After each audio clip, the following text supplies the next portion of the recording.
Hi everyone and welcome time and welcome also to Suat Kaya Tennis. Suat, am I saying that correctly? Yes, I'm very happy to be here with you, Tibor. Tennis. Yeah, I'm also very happy that we found each other basically on YouTube. We connected. We both like tennis very much, and we thought this would be a very nice occasion to do a video together and talk about the French Open final. And then also talk about what it means from a historic context. The Nadal Djokovic, it is a very significant one, and we would talk about it. Why we think that that's such a significant and important match in tennis history. So neither of us really wanted to host this, so we have two topics. I'm going to ask Suat first about his thoughts and opinion about the French Open final. But before we do that, a greeting in multiple languages. So Suat, go ahead. Bonjour, everybody. I will start with French since it's the French Open, and I will Yeah. take hey in Swedish and merhaba in Turkish and hola in Spanish, and then I will give you the of the greetings, my friend. Okay. To all German viewers, then hallo allerseits. To all Romanian viewers, bună tuturor. To all Hungarian viewers, mindenkit üdvözlünk. To all Norwegian viewers, if we have some, hey allesammen. And to all Italians, ciao a tutti. Ciao. Okay. Ciao a tutti, exactly. Hi everyone. Hello, hello. Okay, Suat, so let's dig in. What did you think of the 2020 French Open final? The French Open final that we saw yesterday, the clash of the titans between Nadal and Djokovic, was an very expected and high intense match in advance. I expected a real drama, but instead we saw an anticlimax match between one player against a less better player yesterday, and everybody got great expectation about this match. It was so much on stake. It was both Nadal was fighting for equaling Roger Federer's Grand Slam record, and Novak wanted to be the first man in the Open era to win every Grand Slam twice. And the Grand Slam tally, the action there, they wanted to catch Roger. Yeah. That's what first thoughts before the final. Yeah. And then we're gonna of course discuss about the final. But what was your first thoughts before you saw the draw, and when you saw that these guys after the semifinal they're gonna meet each other once again? Well, at the very beginning of the tournament, I thought whoever gets Dominic Thiem in their half of the draw, that guy is going to have a disadvantage, because I thought if Nadal gets Thiem and he has to play Thiem in the semis and then he has to play Novak in the final potentially, then it's going to be super difficult. And the same for Novak, if he would have gotten Thiem and then having to play after the semis Nadal in the final, it would have been a horror setup for both of these guys. But they got both lucky in the sense that even though Thiem was in Nadal's half of the draw, he lost to Schwartzman in the semi-final, in the quarterfinals, and then Nadal had to play Schwartzman in the semis. So that was eliminated. And there were a lot of discussions prior to the beginning of the tournament that the weather is going to be very unlike French Open, because normally we have the French Open in June. Then the weather is very different. It's hot, it's summertime, and we have a very different clay court because it's not so slow. It's gripping the spins a lot better. The whole clay court is a lot faster. And then people were saying that this would play in Nadal's favor. On the other hand, if people did not know it by now, they surely have found out after the French Open final this year. It was so cold. Okay, that Nadal did not have the strongest of opponents in the first 4 or 5 matches. But after that, and especially playing Djokovic in the final, he managed himself very well on a non-fast clay court. So the spin of Nadal, the forehand spin, was not as important as many people would have expected or would have anticipated.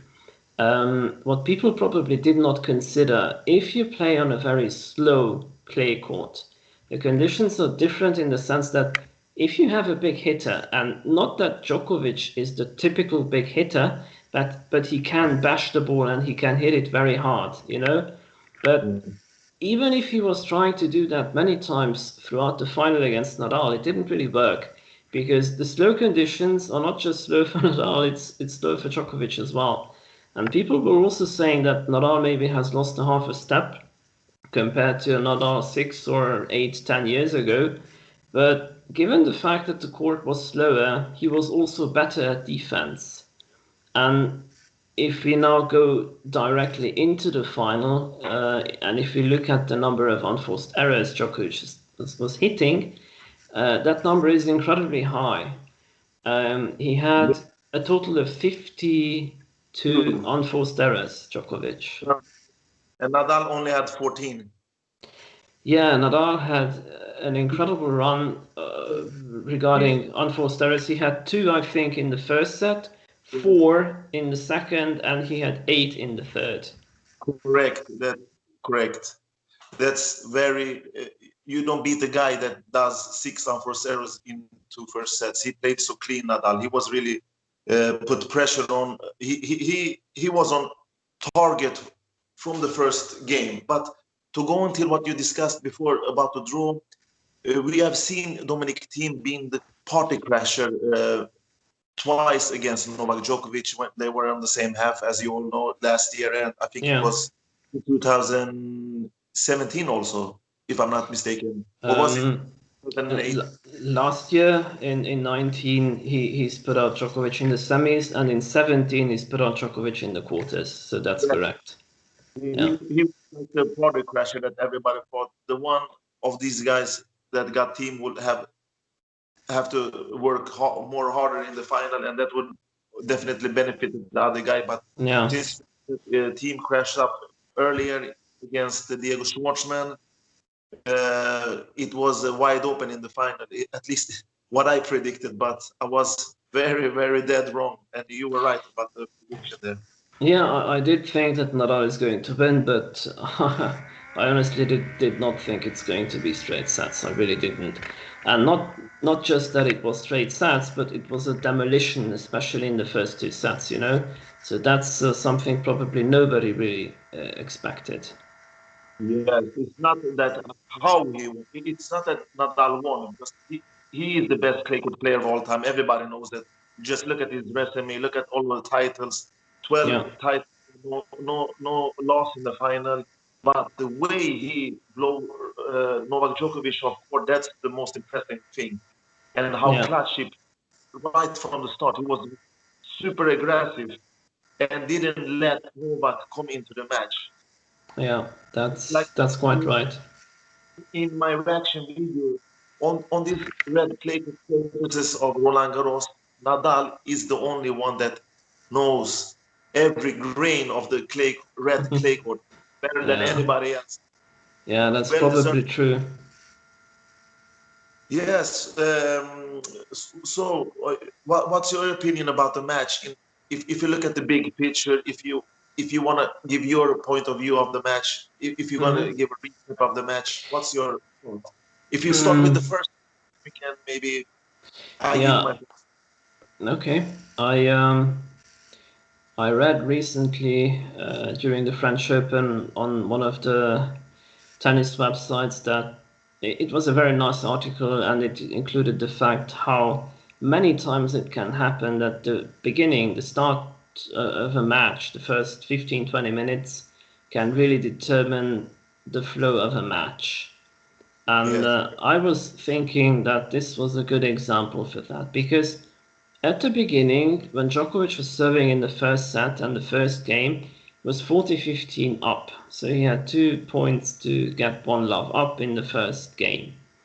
And he's gotten broken, but the match did not look like when it started that it's going to be bad for Djokovic, because he was playing really well at the beginning of the first few points, so he was really spot on.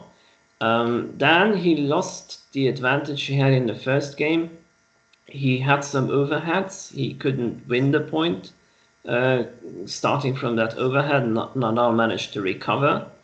And Yes. when he was trying to use the drop shot, Nadal saw it on time. Normally, we see Nadal on the French Open, at the French Open, really far behind the baseline.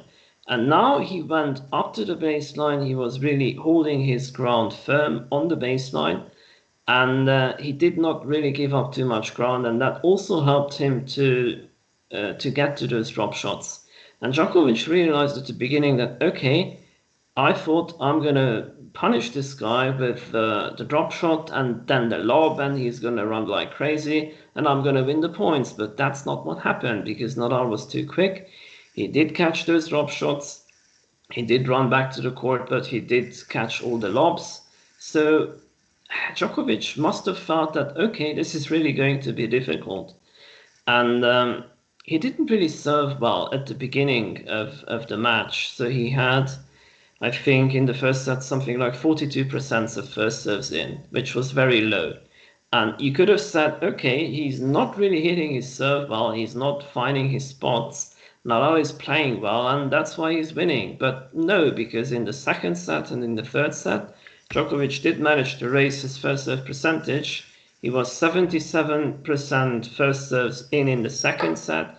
He was 74% of first serves in the third set, but he wasn't really winning many of those first serves landed in. He was winning just 56% in the second set of the first serves in, and 54 in the third. And what was the worst was 27% in the first set. So that's why he's gotten broken 3 straight times in the first set. And another shocking thing for me, when Djokovic managed to win his second game in the match, he went from 5-1 to 5-2 in that. So in order to get his second game, they were playing for 1 hour and 28 minutes. So I find that staggering, it's incredible. It just shows how great Rafael Nadal's level was, because usually he stays behind the baseline, but he really stepped into the baseline. He was aggressive. He dictated the points from the beginning. Yeah. And when Novak serve doesn't work, because I've talked with you recently on phone about the third in tennis. After the serve, then comes a return, and then you have the third shot where Rafa is the best of executing this point. Because if you look at the rallies between 0 and 4 points, Rafa was outstanding in that department. I think he won over 50 points in that department.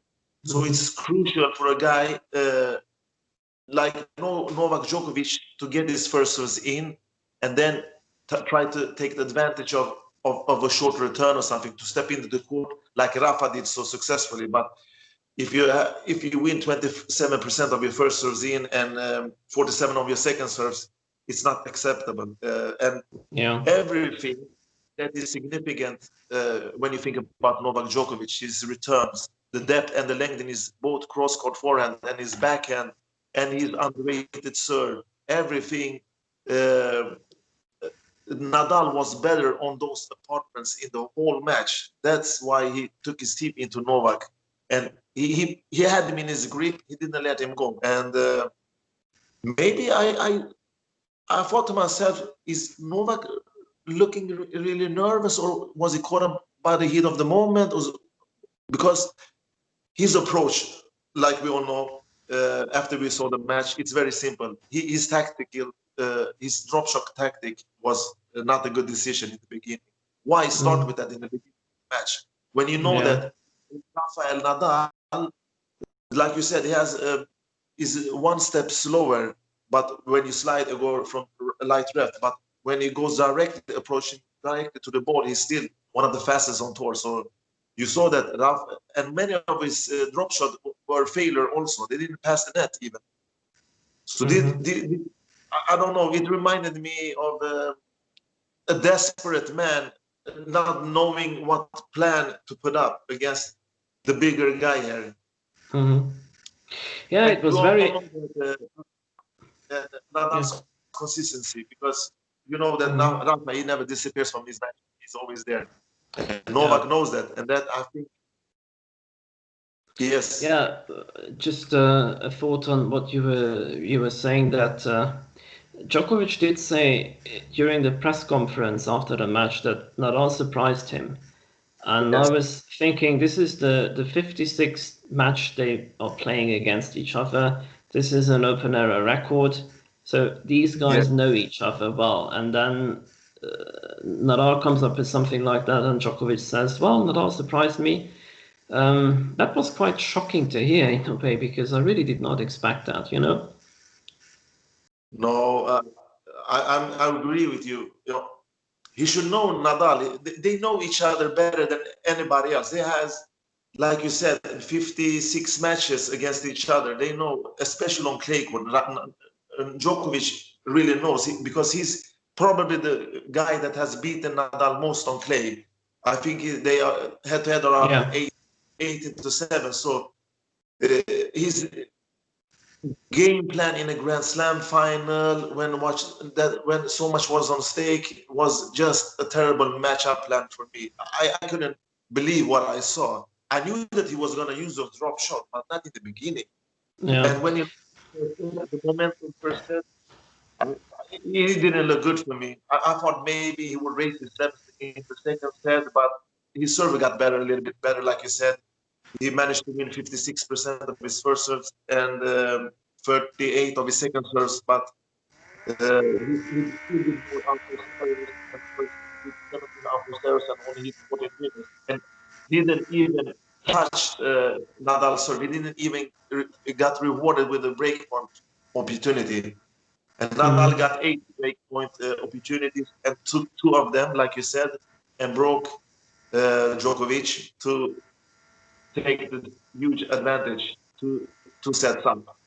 And Yeah. like you said, the third set, he raised his level more. He still served good, but the problem is it's so hard to hit through Nadal. Novak can hit through guys, but he's more dependent on fast hard courts to fulfill his executing plan.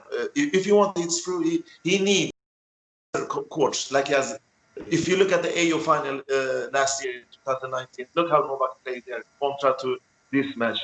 Yeah.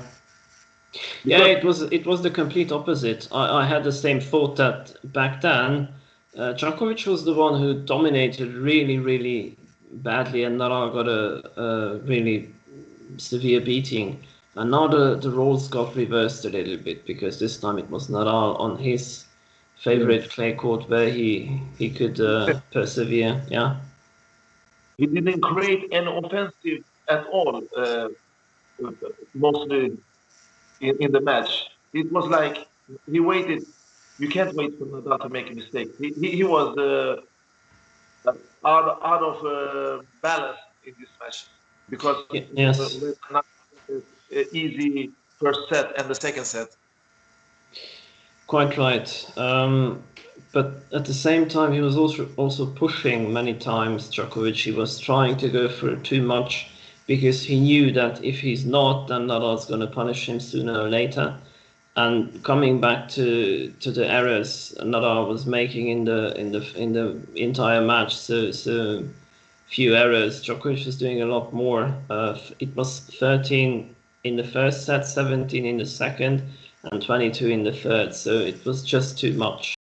And you know, you were discussing previously about the serve and the return. Actually, Djokovic is regarded as the greatest returner of his generation, or maybe the greatest returner ever. I think that's a very valid point. But on this day, Nadal was the one who was winning the serve return battle, the short points. And Yeah. that was something I did not expect, that he would have this kind of domination on the short points, on the serve return battle. And many times a match is decided on that one, not the too many grueling rallies, the long rallies.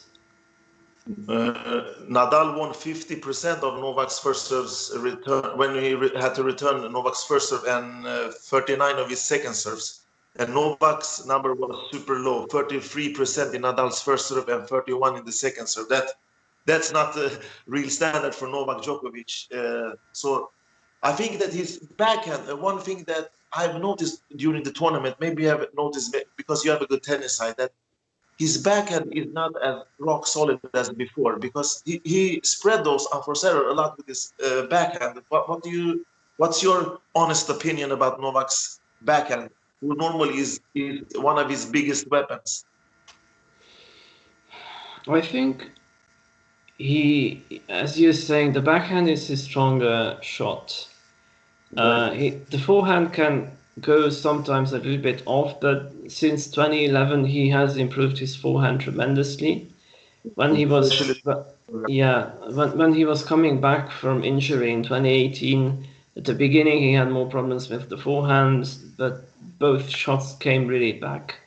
I'm not sure if those errors he was committing with the backhand were um, because of the fact that he's just not hitting that backhand so well, or maybe it was also because the opposition he's got from Nadal and maybe Tsitsipas as well in the semi-finals, because that was a very difficult match for him as well. So honestly, I'm not sure. Maybe we would need to look up some specific stats and compare the French Open backhand, especially the backhand down the line he was hitting this year, compared with the 2016 edition where he won. Did you watch any of his other matches during this tournament before the first and second and fourth rounds? Yes. But I think that his backhand was not as little as when I saw him at Rome or the tournament before, to be honest. Okay. Even though it's good, high level, but not deadly consistent level that when you saw against PCB, Pablo Carreno Busta, and against Tsitsipas, sometimes he played like when he was in top beat level mood, but he made many unforced errors also. But that was not so important for the outcome of the match because, like I said, Rafael did everything that he did much better on every department. In the third set, it looked like things could change a little bit, especially when Djokovic got back to 3-all and he's broken Nadal once. But Nadal did hold firm and did manage to break once more at 5-all in the third and then close out the match. So overall, I think this was one of the most impressive performances I've seen Nadal put on a tennis court, even at the French Open. Yeah, it was one of his most clinical victories in a final overall, and the crucial moment when he was, I think it was 5-5 when Novak served and made that crucial break when Nadal break when he made that double fault in that clutch moment that or Novak Djokovic signum. He did that double fault and just put the ball in Rafael Nadal's hands and say, "Hey, Mister, you can now you have to serve for the match for the title." That was that sums about everything about this match from the start. With the approach he had, he should have done a little bit better because we're expecting the world number one and number two to put up at least a better performance. It was like the AU final in 2019, but Nadal didn't get involved in this match. Do you think if you look at all Rafael Nadal's 100 clay court matches at Roland Garros, which I know that you haven't watched every of the matches, but what you have seen, do you think that was his most brutal and the greatest performance? And we can say we count all the finals, we can and the semifinals, even the Do you think he played better in 2013 in the semifinal, or was he better this time? I would say this was. So my impression is that this was his best performance I've ever seen him play. Um, as a parallel, it reminds me a little bit. Okay, I know it's a totally different matchup and it's a totally different kind of tennis. But if I look back at the 90s, when Sampras was playing Agassi in the Wimbledon final in 1999, so I Sampras remember. won. That was a clinical match that Sampras played 6-3, 6-4, and 7-5. If you look at the score, it's not that severe, but then again, it's grass. It's a lot tougher to break, but you never had the impression that Sampras is ever going to lose. It was a little bit like this today, that you never had the impression that Nadal was in trouble at all. If you think back maybe at the 2010 final he has played against Söderling, against the Swedish player, you Yeah, probably. I met once. Oh, that's great. I talked to him about his performances against Nadal. He just laughed at me. But you know that was also a very dominant display in a final that Nadal has put up in 2010. He really took a revenge. Yeah, but that was a different Roland Garros and it was a different clay court. It was a hot day on a high bouncing clay court surface. Maybe that was his best final on a quick Roland Garros court, and this was his best on a slow Roland Garros court.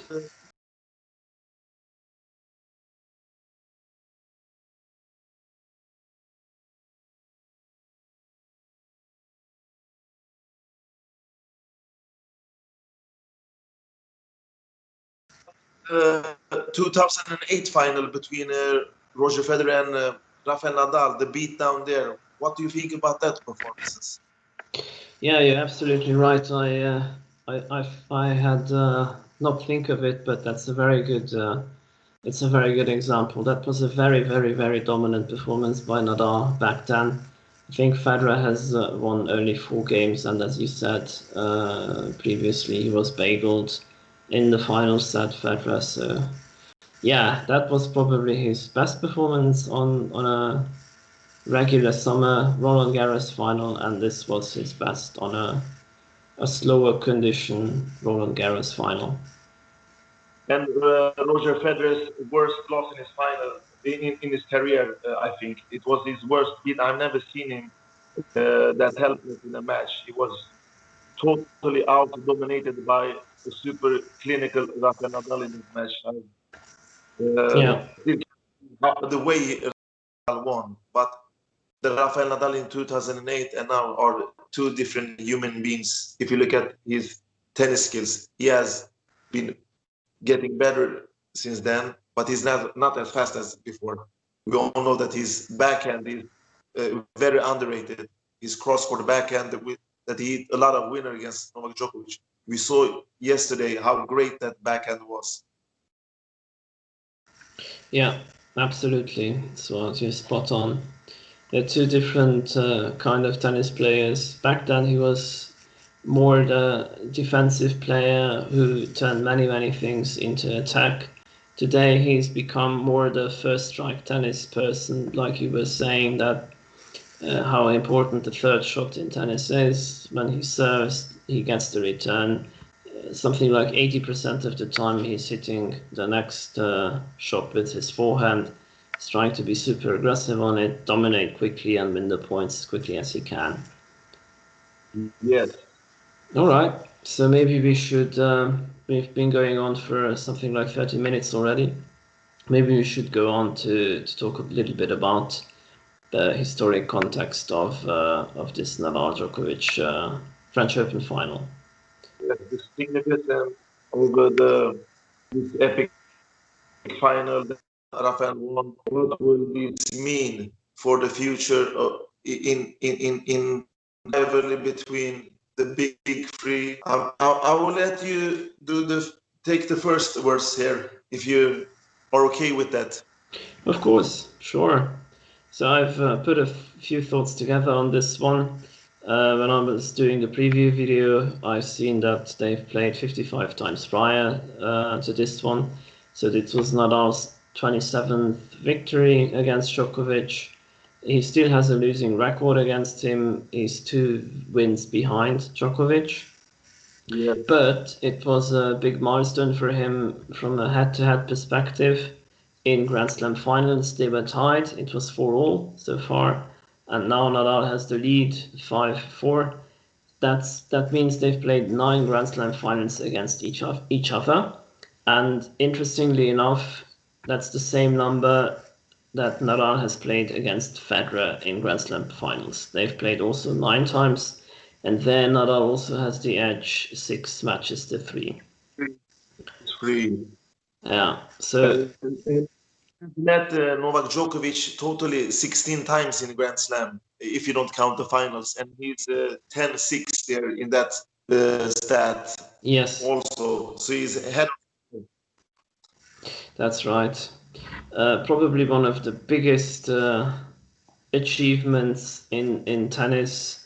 He's drawn equal with Roger Federer, winning also 20 Grand Slam titles, just like Federer has 20.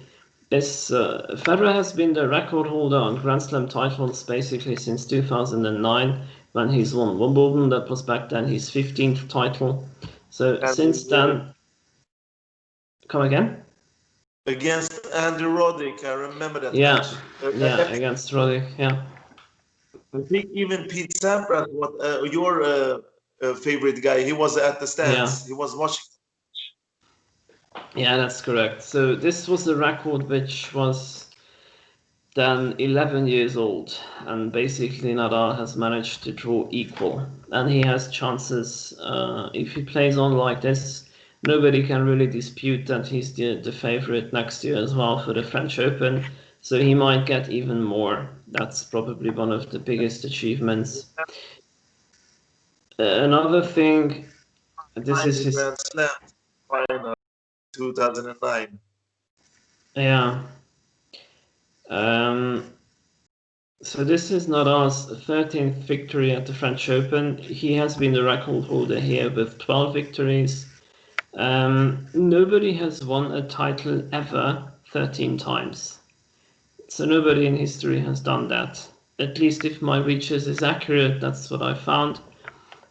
So this is another amazing record, but it's not like he's won some title. It's a Grand Slam. It's the French Open 13 times. So that makes it absolutely staggering.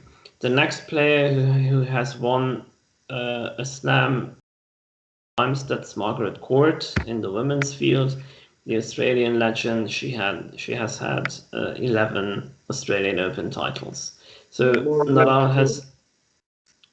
Yes, and Borg was the one who has 6, so he's basically the second after Nadal. That's actually amazing because last year when he's won, he's doubled the number of victories because Borg had 6, now he has 12, and he's gone even further than that. So imagine if next year maybe he wins the 14th, he will draw level with Sampras. Sampras has won a total of 14 slams, Yes. and Nadal may have or may reach 14 just at the French Open. So that's absolutely incredible. Australian Open, but I'm pretty doubtful about that. But it's like in 7 months he can win his 14th title at French Open, and that's pretty amazing. If he, the only thing that can stop Nadal from winning more French Open titles, it's that he's injured, in my opinion, because Novak couldn't beat him. Team's time will come. He has challenged. He at least took a set from here. He's taking small steps forward against Nadal, but French Open 5 sets. We have seen the history before, and team has really developed this game, but he will still be the losing player if they play the next 2 or 3 couple of years in ahead of us. Nadal is just an injury that can stop him from winning, at least in my opinion, at least 2 or 3 more French Open titles. That's how good he is. And I think that also that Nadal, since has equal now Rogers Grand Slam record, 20 each, like everybody knows.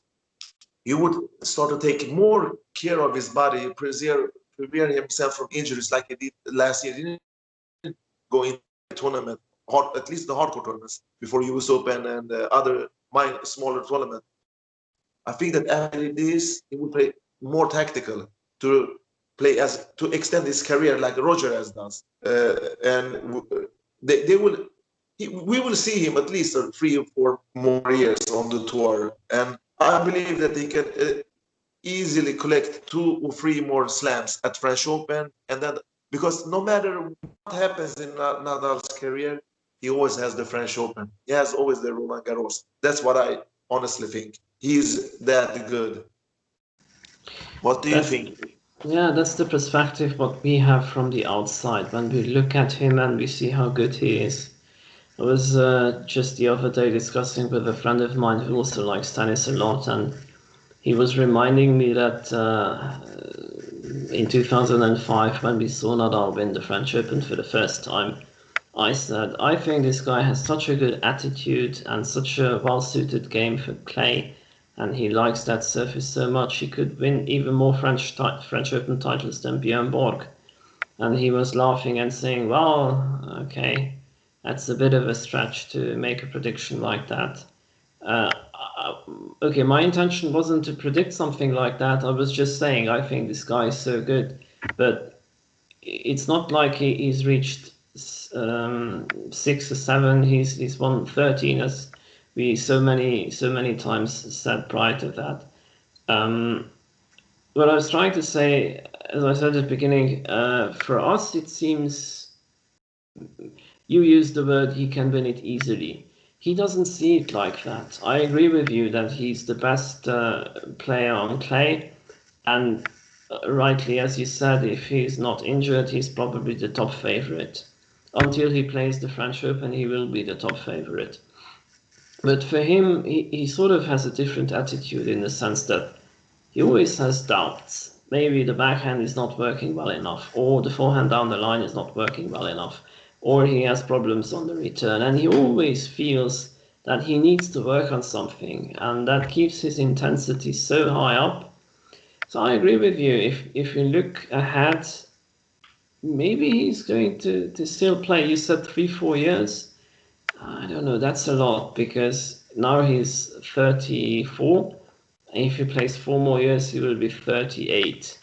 But I definitely see him 2 more years to play. He said it after the French Open victory ceremony that he hopes that Novak and him will have chances to play each other in the next couple of years as well. So he definitely intends to play on.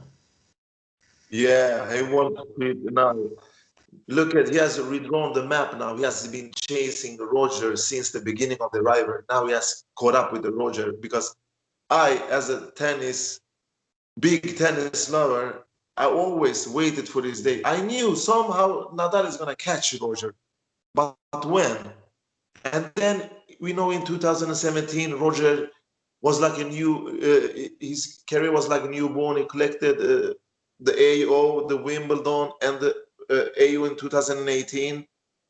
He extended that lead, and since Nadal always had this French Open, he started to winning US Open again. I knew that he will catch up with him, but when? And then after the 2019 Wimbledon final, I really knew that this probably is Roger's last chance of collecting a Grand Slam. He sure can prove me wrong. I still think that he has the capability to win another Wimbledon without any doubts. But now, Rafa and Nadal, remember, before Roger was in the front seat, but now Rafa is rewriting the map. Rafa is in the front scene. And to be honest, the only one that can catch up with him, I think that's Novak Djokovic, but I'm not sure about the end. Now he's 3 behind instead of 1 behind.